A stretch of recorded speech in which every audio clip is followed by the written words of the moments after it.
A ver, normalmente cuando buscamos una lectura sobre la vida o sobre el funcionamiento de la mente o incluso de desarrollo personal, vamos con una expectativa muy clara.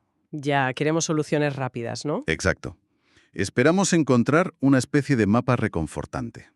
Es como si la existencia humana fuera un mueble complejo de IKEA que viene con sus instrucciones perfectamente detalladas. Claro. Paso uno, piensa en positivo. Eso es. Paso 2, visualiza tus metas.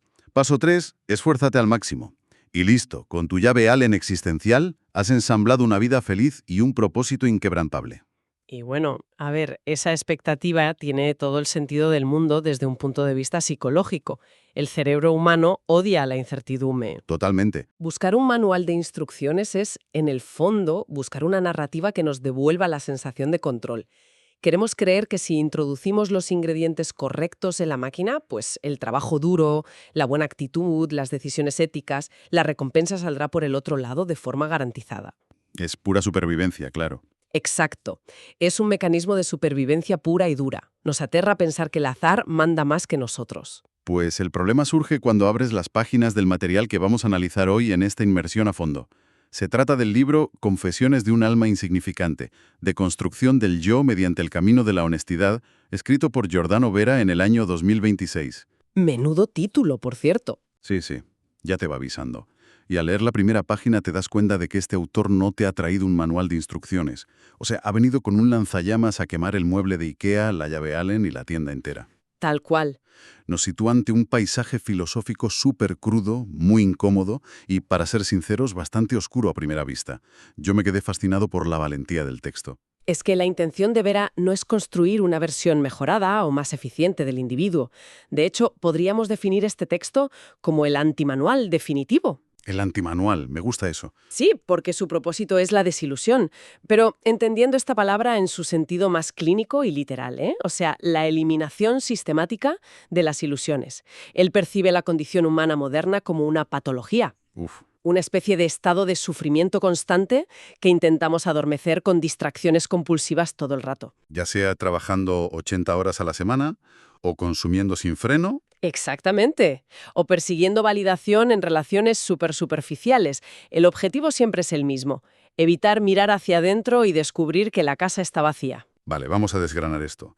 Porque el autor empieza diciendo que todos somos almas insignificantes y, ojo a esto, unos mentirosos patológicos. Sí, no se anda con rodeos. Y lo dice como si fuera un halago a la honestidad brutal. Arranca quitando tiritas emocionales a lo bestia. Y creo que este punto de partida es fundamental para cualquiera que nos escuche hoy. Claro, porque conecta con algo muy real. Exacto. Porque, a ver, ¿quién no ha sentido alguna vez ese agotamiento físico y mental de tener que sostener el personaje? Ese peso terrible de aparentar que todo está bajo control en un mundo que, si lo miramos fríamente, es un caos incomprensible. Escribe el texto. Y la causa subyacente de ese síntoma es una obsesión casi biológica por sentirnos especiales. La necesidad de ser los protagonistas. Eso es. Para entender cómo funciona esto, tenemos que observar cómo se construye la psique infantil y cómo evoluciona. Creemos ser el centro absoluto del universo porque durante nuestros primeros años de vida, literalmente lo somos para nuestros cuidadores. Claro, el bebé llora y el mundo reacciona. Exacto. El problema es que arrastramos esa arquitectura mental a la edad adulta. Y Vera confiesa, con una vulnerabilidad que resulta hasta incómoda de leer a veces, cómo pasó décadas convencido de que estaba destinado a la grandeza. Sí, que su vida tenía un hilo narrativo épico. Exactamente. Que el universo le tenía reservado un papel protagonista solo para él. Hasta que llega el choque frontal contra la realidad. El texto argumenta que esa autoimportancia es, en el fondo, una arrogancia macida del terror puro. Totalmente. Porque, a ver, el ser humano es un punto infinitesimal en un cosmos que lleva 14.000 millones de años expandiéndose. Las galaxias chocan, las estrellas se apagan y al universo le da exactamente igual lo que hagamos con nuestras vidas. Es una bofetada de humildad. Tela. No va a alterar sus leyes de la física para recompensar nuestros esfuerzos ni para castigar nuestros errores. Y para ilustrar esa desconexión entre lo que creemos ser y lo que de verdad somos, el libro utiliza una analogía astronómica que a mí me parece brillante. Sí, la del Sol y la Luna. Esa misma. Durante milenios, nuestra especie creyó que la Tierra era el centro del sistema solar. A nivel psicológico, seguimos siendo geocéntricos. Nos comportamos como si fuéramos el sol, convencidos de que generamos luz propia. De que nuestra identidad surge de la nada. Claro, desde el interior de un yo que está aislado y que es todopoderoso. Pero la realidad, según esta tesis, es que nos parecemos mucho más a la Luna. No tenemos luz propia, somos simples superficies rocosas que reflejan la luz que choca contra nosotros. Reflejamos nuestra cultura, el idioma que nos enseñaron de pequeños, los traumas de nuestros padres. Reflejamos absolutamente todo. Así es. Y eso me lleva al ejemplo de la flor que plantea el texto, que a mí personalmente me voló la cabeza. Cuando vemos una flor abrirse en primavera, nuestra mente individualista piensa, anda, mira qué flor tan fuerte, cuánto se ha esforzado en florecer. ¿Le atribuimos un mérito individual? Exacto. Pero una flor no florece por un acto de voluntad individual. Claro, el florecimiento no es algo que la flor hace por sí misma, es algo que el universo entero hace a través de ella. Ajá. Para que esa flor exista, ha hecho falta una combinación exacta de minerales en la Tierra, la gravedad, el agua, fotones viajando desde el Sol durante 8 minutos, insectos polinizadores. Millones de años de evolución. Todo eso. Y si quitas uno solo de esos elementos del ecosistema, la flor desaparece. Y nosotros no somos diferentes. La paradoja central aquí es que eso que llamamos el yo, esa identidad que defendemos con uñas y dientes todos los días, está fabricada exclusivamente por todo aquello que no es el yo. Es fascinante. O sea, dependemos de la suma total del universo para poder decir yo existo. Y lo fascinante aquí es cómo esta comprensión absoluta de nuestra insignificancia y de nuestra dependencia total no se presenta como una condena al nihilismo. No es una receta para la depresión clínica. Que es lo que uno pensaría al principio, ¿verdad? Totalmente. Pero es todo lo contrario. Vera lo plantea como la llave de la liberación.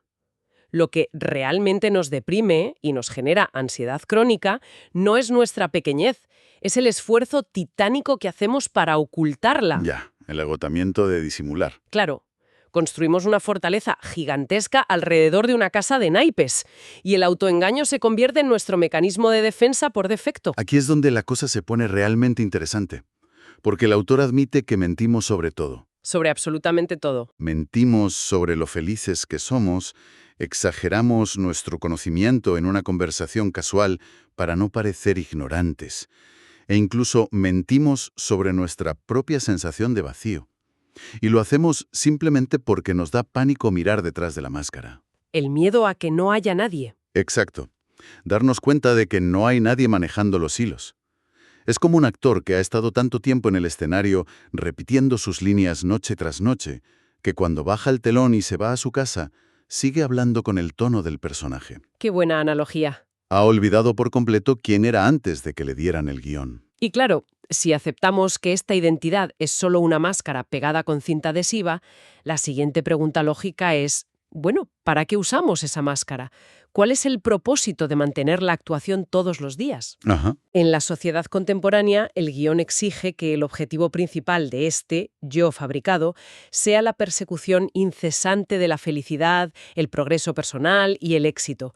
Y aquí es donde el texto desmonta otra de las grandes ilusiones de nuestro tiempo. Sí, la gran farsa de la felicidad constante. El autor plantea que la insatisfacción no es un error del sistema. Para nada. Es la programación base del ser humano. O sea, estar insatisfechos es la norma. Y lo que nosotros llamamos felicidad o satisfacción funciona biológicamente como un analgésico de corta duración. Un parche temporal. Totalmente.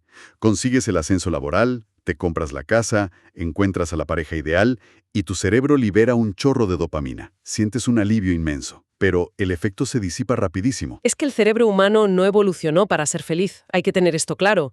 Evolucionó para sobrevivir y para reproducirse. Claro, la naturaleza no quiere que estemos relajados. Exacto. Un organismo permanentemente satisfecho es un organismo que deja de buscar recursos y por lo tanto se muere. Por eso el vacío siempre regresa. Es un diseño evolutivo que nos mantiene en una cinta de correr perpetua. Qué agotador, de verdad. Lo es. Y el problema grave es cuando combinamos este mecanismo biológico con la narrativa cultural de la meritocracia y el progreso constante. Que es donde el libro lanza una crítica bastante afilada. Y quiero subrayar para quien nos escucha que estamos analizando la postura particular del autor, que es muy contundente aquí. Sí, es una visión muy crítica. Él argumenta que esta ideología del progreso a toda costa y de la supervivencia del más apto funciona como un escudo perfecto para justificar la insensibilidad en la sociedad. Claro, nos viene muy bien creer eso. Nos resulta súper cómodo creer que el éxito es 100% mérito propio, porque eso significa, de rebote, que el fracaso ajeno es culpa exclusiva de quien fracasa. Es una trampa perfecta. Sí. Así podemos ver el sufrimiento a nuestro alrededor y lavarnos las manos pensando, bueno, es que no madrugó lo suficiente o es que no tuvo la mentalidad correcta. Es una forma de ordenar el mundo para que parezca justo y predecible. Si yo me esfuerzo y gano, soy bueno. Si el otro sufre, es porque se lo ha buscado. Pero claro, sostener esto tiene un coste psicológico devastador a largo plazo. Pero a ver, aquí tengo que frenar un segundo y hacer un poco de abogado del diablo. Venga, dime. Imagina a alguien que está escuchando esto ahora mismo mientras va de camino al trabajo o mientras intenta sacar adelante un proyecto súper complicado. Si compramos esta idea, si rechazamos que el progreso personal y la búsqueda de un futuro mejor tengan sentido, Ajá. no nos quedamos tirados en el sofá esperando el fin del mundo. O sea, ¿acaso esa esperanza de que mañana puede ser mejor que hoy no es la única fuerza motriz que nos saca de la cama en los días oscuros? Es una muy buena pregunta. Y esa resistencia que sientes es la reacción más natural del mundo ante este tipo de filosofía. Parece totalmente contraintuitivo. Sí, te rompe los esquemas. Pero la respuesta que ofrece esta perspectiva altera por completo la premisa de tu pregunta. La esperanza en un futuro mejor, esa promesa de que cuando consiga esto por fin seré feliz, es precisamente el mecanismo que te esclaviza. Uf, Te ancla a un momento temporal que no existe, que es el mañana. entiendo. O sea, sacrificamos el presente en el altar de un futuro hipotético que igual ni llega. Nada a base de conseguir logros. Vale. El ego es la herida en sí misma. Madre mía, el ego es la herida. Exacto. En el momento en que trazas una línea y dices, este soy yo, te estás separando del resto del universo, estás creando la soledad. Y al intentar mejorar constantemente esa identidad separada, lo único que haces es frotar sal en la herida. Qué imagen más potente. Te castigas a ti mismo por no ser suficiente hoy. Y te aíslas en una burbuja de tensión perpetua donde todo lo exterior es una amenaza o es competencia. Es lo que el libro llama el dolor de la separación. Al definirnos como individuos aislados, nos convertimos en forasteros en nuestro propio universo. Esa es la clave. Y claro, desde esa trinchera de la individualidad, lo único que podemos hacer es disparar juicios hacia el otro lado de la línea. Y así llegamos a la tercera gran ilusión que el libro echa abajo, que es el concepto de la moralidad y nuestra supuesta superioridad ética. Y lo hace sin paños calientes, fíjate. Vera empieza este segmento con una declaración contundente. Dice, no soy un hombre bueno. Empieza fuerte. Sí. A partir de ahí, deconstruye por completo la idea de que la bondad y la maldad son esencias fijas dentro del ser humano. Sugiere que la moralidad que tanto exhibimos suele ser una convención sorprendentemente fluida. Moldeada por la conveniencia, ¿no? Exacto. Por la conveniencia, por el confort y por la desesperada necesidad de encajar en la tribu para sobrevivir. Nos gusta pensar que nuestras convicciones morales son inquebrantables, de acero puro. Pero el texto nos dice que en realidad son más bien como el agua, tomando la forma del recipiente que más nos conviene en cada momento. Totalmente. Y aquí entra en un terreno pantanoso, porque argumenta que la distancia entre un ciudadano modélico, aplaudido por la sociedad, y la persona que comete un crimen atroz es, en un porcentaje aterradoramente alto, una simple cuestión de pura suerte. Es la lotería cósmica. Exactamente. La lotería de dónde naces, qué genética heredas, la neuroquímica exacta de tu cerebro y, por supuesto, los traumas que la vida te arroja en los primeros 10 años de vida. Las circunstancias moldean la arcilla, como dice él. El libro desafía frontalmente la idea de que nuestra conducta correcta nazca de una virtud intrínseca y superior. A menudo simplemente nacemos en circunstancias donde no nos vemos empujados al límite. Claro, es muy fácil ser bueno cuando todo te va bien. Exacto. Y para llegar a esa conclusión, hay que desmontar el motor principal que sostiene nuestros juicios morales, que es el libre albedrío. Vera lo denomina el sueño de la voluntad. ¿El sueño de la voluntad? Sí. Todos tenemos la experiencia subjetiva de que tomamos decisiones. Tú sientes que decides levantar el brazo, tú decides qué comer, tú decides enojarte o perdonar a alguien. Claro, lo sentimos como algo muy nuestro. Pero si aplicamos un análisis riguroso a cómo funciona la mente, esa ilusión se desvanece por completo. Entonces, ¿qué significa todo esto a nivel práctico?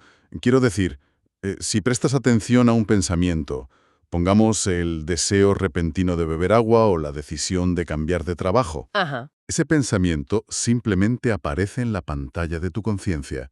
Tú no lo has convocado de la nada.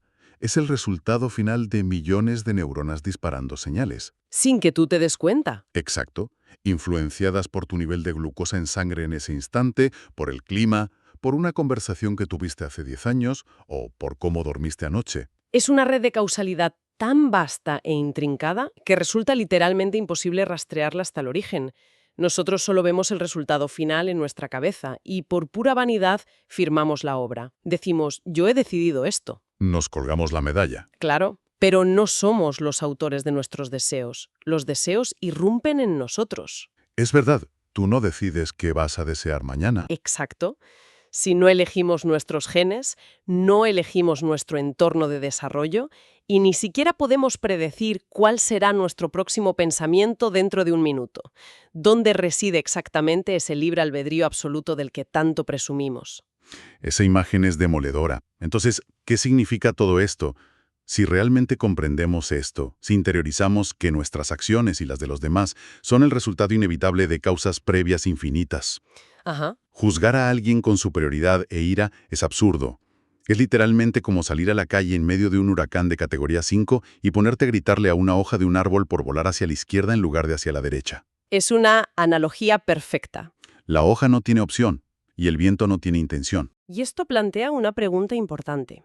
Si asimilamos que el criminal o el corrupto o la persona que nos hace daño no es el autor absoluto de sus actos, ¿cómo respondemos ante el mal? Claro, no podemos dejar que la gente haga lo que quiera. Exacto. Y la conclusión a la que llega esta filosofía es que la condena implacable y el odio pierden todo su sentido lógico. La única respuesta intelectualmente honesta ante el daño es la compasión y la mitigación de ese daño. Vale. Ojo, y el autor lo aclara, esto no significa abrir las cárceles y que impere el caos. Las sociedades necesitan reglas y necesitan consecuencias para funcionar. Evidentemente. Pero cambia el prisma por completo. Pasas de ver a un monstruo malvado a ver a un mecanismo biológico averiado que está sufriendo y causando sufrimiento debido a causas profundas y trágicas que, en el fondo, no eligió. Y el autor mete el dedo en la llaga añadiendo que ese odio furibundo y desproporcionado que sentimos a veces hacia los defectos ajenos tiene truco. Ah, sí, la proyección. Sí. Cuando juzgamos implacablemente a alguien en redes sociales o en la vida real, lo que estamos haciendo es rechazar y proyectar nuestra propia oscuridad reprimida. Odiamos ver en el otro la fragilidad, el egoísmo, la confusión que nos aterra admitir que también existe en nosotros mismos. Es un reflejo de lo que no queremos ver. Bueno, fíjate, hemos deconstruido la importancia personal. Hemos desmontado la ilusión de la felicidad como un destino. Y hemos analizado cómo nuestra moralidad y nuestras decisiones están atadas a una red causal incontrolable. No dejemos títere con cabeza. Pues todo este proceso de desmantelamiento nos empuja, casi por inercia física, hacia el clímax del libro. Si no controlo mis deseos, si mi bondad es totalmente circunstancial y la narrativa de mi vida es un guión inventado. La pregunta inevitable que queda flotando es, ¿quién está realmente al mando aquí adentro? Exacto. El vacío final. El silencio después del huracán. Y la respuesta que da Vera es tan radical que cuesta procesarla, de verdad. Nadie. No hay nadie al mando. Nadie. Porque el individuo, como entidad separada del resto del universo, jamás ha existido. Afirma que el yo es únicamente una ficción gramatical. Una herramienta, vaya. Claro, una herramienta práctica del lenguaje, que nos permite decir, pásame la sal, sin tener que describir toda la red atómica del universo en ese momento.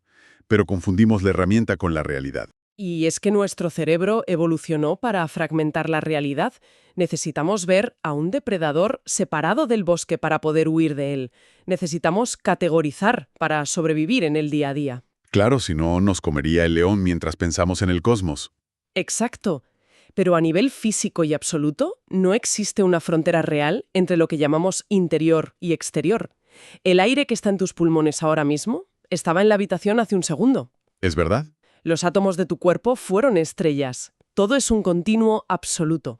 La analogía que usa el libro para intentar que nuestra mente lógica procese esto es simplemente espectacular. Visualiza una cordillera inmensa, una montaña gigante.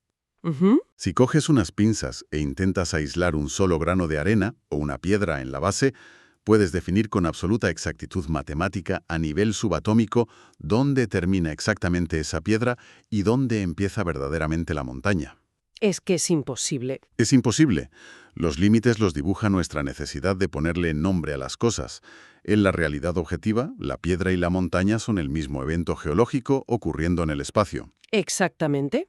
Y volviendo a la psicología humana, mantener la ficción de que somos ese grano de arena separado, único, importante y que además está amenazado por el resto de la montaña, Consume una barbaridad de energía. una cantidad de energía aterradora.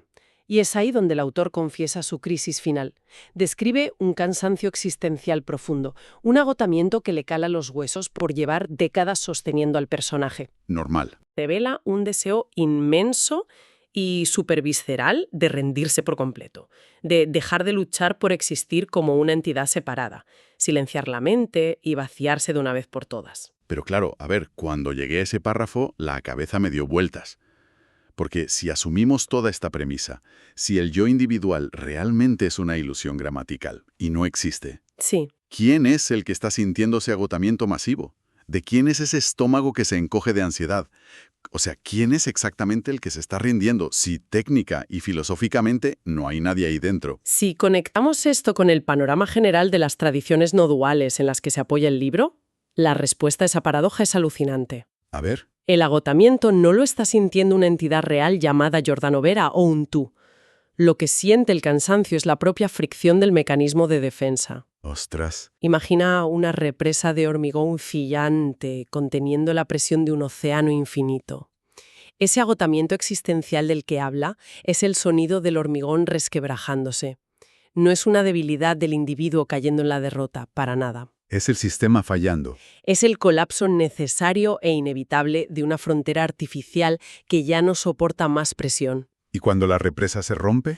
Cuando la frontera ilusoria del ego colapsa, el agua estancada no desaparece, simplemente reconoce que siempre fue el océano. ¡Qué maravilla! El individuo se disuelve en la totalidad, ya no hay un yo minúsculo que defender contra un mundo hostil.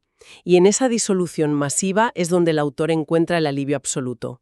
Se recupera una especie de inocencia primigenia, una sencillez donde la existencia simplemente ocurre, sin que nadie tenga que cargar con la responsabilidad tremenda de ser su protagonista. Madre mía, qué barbaridad de viaje. O sea, si hacemos un poco de zoom hacia atrás para contemplar el recorrido de la conversación de hoy, Ha sido intenso. ya te digo. Hemos empezado mirando de frente a nuestra propia insignificancia cósmica, aceptando que somos superficies reflejando luz. Hemos pasado por el trago amargo de soltar la trampa del progreso y la validación a través de la meritocracia. Ajá. Hemos visto cómo la moralidad rígida se desmorona cuando entendemos que somos hojas movidas por el huracán de las causas y condiciones. Así es. Para, en última instancia, llegar a este punto de colapso, el alivio tremendo de descubrir que este yo exigente y problemático era solo una ilusión óptica de la conciencia. Y es fundamental recalcar a quien nos escucha que esta inmersión profunda en ideas tan sombrías o aparentemente nihilistas no busca dejarnos vacíos por el simple placer de destruir. Claro, no es recrearse en la miseria. Al contrario, en el corazón de toda esta desconstrucción hay una oferta de paz inmensa. La carga más pesada que soporta el ser humano en nuestra época es la exigencia abrumadora de tener que ser alguien. Uf, sí. Y este texto nos quita esa mochila de golpe. Nos exime de la obligación de tener que triunfar, de tener que ser especiales o de tener que resolver el enigma del universo desde el aislamiento de nuestra pequeña mente. Nos libera de tener que ser los directores angustiados de una obra que de todos modos se va a interpretar sola, hagamos lo que hagamos. Exactamente. ¿Qué peso nos quitamos de encima cuando entendemos esto profundamente? Y bueno, para cerrar la exploración de hoy en este espacio, me gustaría dejar flotando en el aire una última reflexión para nuestra audiencia. Una idea que surge directamente de las cenizas de todo lo que hemos quemado hoy. Adelante, te escuchamos. ¿Qué pasaría si consideramos que la verdadera paz mental no llega el día en que por fin ganamos la interminable y épica batalla contra todos nuestros defectos, traumas e inseguridades? ¿Qué pasaría si la paz llega en el instante exacto en que comprendemos que en realidad nunca hubo ningún guerrero solitario en el campo de batalla?